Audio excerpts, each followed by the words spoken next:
Doon na bagong food and medicine pass, suman aprobado na ang FM Pass Ordinance sa Davao City. Ano ang dugang detalye sa live report ni Sheila Vergara Rubio. Sheila. Real nagsugod na sa pag-release og mga bagong FM Pass ang nagkadiyang barangay sa Davao City nga dunay managlaing kolor. Depende sa kung unsa nga distrito ang gigikanan sa mugunit niini.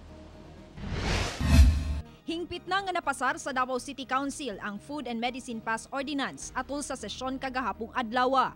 Section 1 is the short title. This ordinance shall be known as FM Pass Ordinance of Davao City. Section 2, Use. Section 3, FM Pass Master List. Section 4, Lost or Damaged FM Pass. Section 5, Prohibited Acts. Section 6, Ordinance Violation Receipt Citation Ticket. Section 7, No Contest Provision. Gibutyag ni ABC President Councilor Edgar Ibuyan Sr. nga nagsugod na sa pagpang-apod-apod sa bagong FM Pass sa nagkadiyang barangay sa Davao City. Lain-laing kolor ang FM Pass sa matag distrito. Sumala ni Ibuyan nga green ang sa unang distrito. Ang kolor sa mga is green, no? Kung siya mga bagong FM Pass karon, so gina-distribute nato nga sa NFP Purok, no?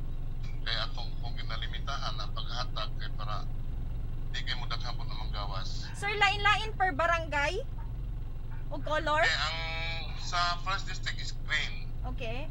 Ang second district is blue. And the third district is pula. Usa ka FM Pass per household gihapon ang ihatag kung asa duha ang pwedeng makagamit niini. Sanglit doon na bagong FM Pass, busa ginang di na magamit ang daan nga FM Pass. Wala naman, wala na to siya mapay mo. Abot naman panahon kung matagaan na ito na i-declare na siya katong dati, wala na to siya.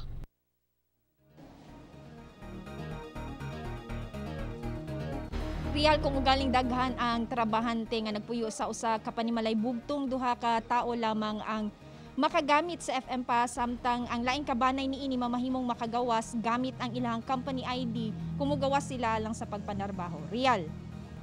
Okay, daghang salamat Sheila Vergara Rubio.